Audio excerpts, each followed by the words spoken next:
Pictures of Hollis Woods. Second picture, Stephen. This wasn't one picture. It was 6, 8, maybe 10. I never could get Stephen right. I could see him in my head, though. Close my eyes, and there he was. That first day I was sick to my stomach from the smell of the bus, the dizzying mountain roads. I'd been on that bus for hours. It seemed like weeks. The tag pinned to my shirt, Hollis Woods, Long Island, had rubbed a raw patch into my neck. All I could think about was how thirsty I felt. I imagined ice cubes in my mouth, burning my tongue, ginger ale in a glass that was wet to the touch, root beer with 2 scoops of orange sherbet. I was on my way to a place called Branches to spend the summer with a family named Reagan. "I'll be good if you don't make me go," I'd almost told the woman I was living with in the stucco house. "I won't make a sound. You'll see." Instead, I squeezed my lips in between my teeth so hard they were hidden inside my mouth and shot lightning rays at her out of the corners of my eyes. "Fresh air, a place in the country," the stucco woman said. "That's what you need." She didn't mean it, though. I heard her on the phone. 2 months, she said. 2 months to do what I please and not have to worry about that kid getting into everything. "Everything?" I said, putting my tongue against the top teeth in front of her face. "Fresh." She cupped her hand over the phone. "Fresh as paint." And back to the phone, whispering now. "No wonder she hasn't been adopted.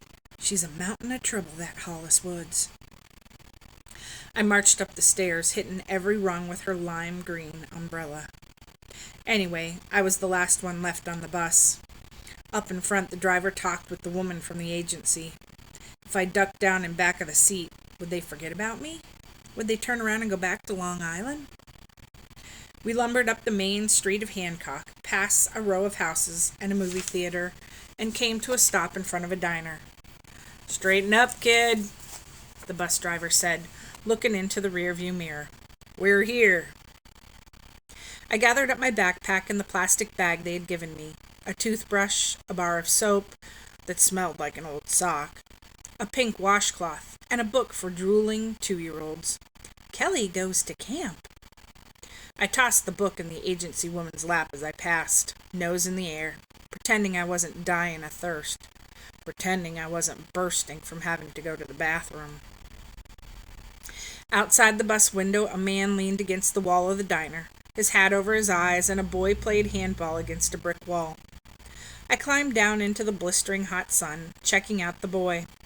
A skinny mess he was, much taller than I, his socks fallen down. They looked as if they didn't even match.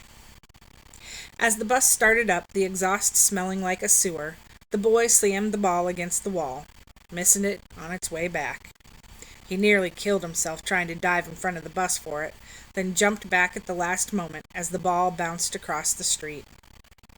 I put down my backpack and the agency freebie bag, darted across the street and back of the bus, and scooped up the ball with one hand.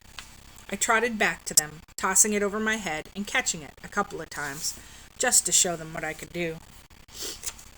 The man pushed his hat back and grinned at me. He had a great face to draw. Eyes the color of cinnamon toast, a prickly gray-black beard, deep laugh lines. "I'm Stephen Reagan," the boy said, grinning. "How'd you get a name like that? Hollis Woods. That's a crazy name. Do they call you Holly? We have a pile of holly bushes out front. Touch the leaves and they draw blood. I'm going to call you Holly." The man shook his head. "Stephen." "Try it," I cut in. "How old are you anyway?" Stephen asked, his eyes caramel behind his glasses. "You look like kind of a shrimp to me." 12, I said, bumping it up almost a year. "And tough." "Baby, I'll be 13 December 26th, he rushed on.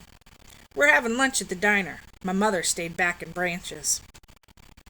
"Izzy's making carrot cake," the man said. I thought about saying I hated carrots, which wasn't true. I ate anything. Anything, the stucco house lady would say. Besides, they were standing there, Stephen and his father, looking so pleased about having lunch in the diner and carrot cake for dinner. I didn't have the heart, and I really had to go to the bathroom. Bet you're thirsty, Stephen's eyes narrowed. They've got checkers at every table. I'll play. I bet I beat you. He wanted to pay me back for the ball trick. His father frowned. He knew it too. But I was all right with it. I was fine with it. I skittered into the diner, straight to the restroom, and then sat with them at their table drinking root beer floats, cold and sweet, with wet napkins underneath the glasses. After I'd downed half of mine, Stephen ticked off the things he wanted me to know. I call the old man Pop, he says. You can call me that, the father said. I took a chance. I'm going to call you Old Man. He laughed. Try it. I could tell he didn't mind, though.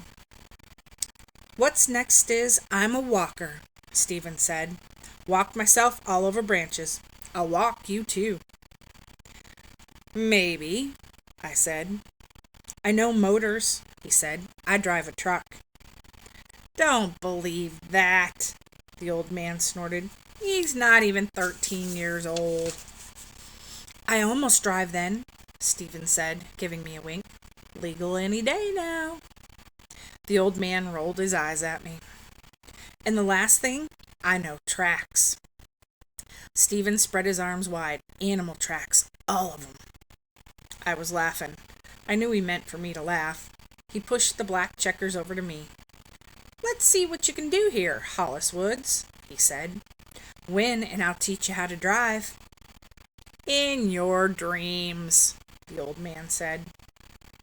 We played a couple of checkers games, Stephen taking wild chances, while we dripped ketchup from our hamburgers onto the table, and the old man egged us on. Anyway, the picture I was trying for was Stephen playing checkers with me that first day. That was the picture I could never get perfect. Maybe it was because he let me win that first game. Maybe it was because I let him win the next one. And maybe it was because for the first time I really saw what it might be like to have a brother.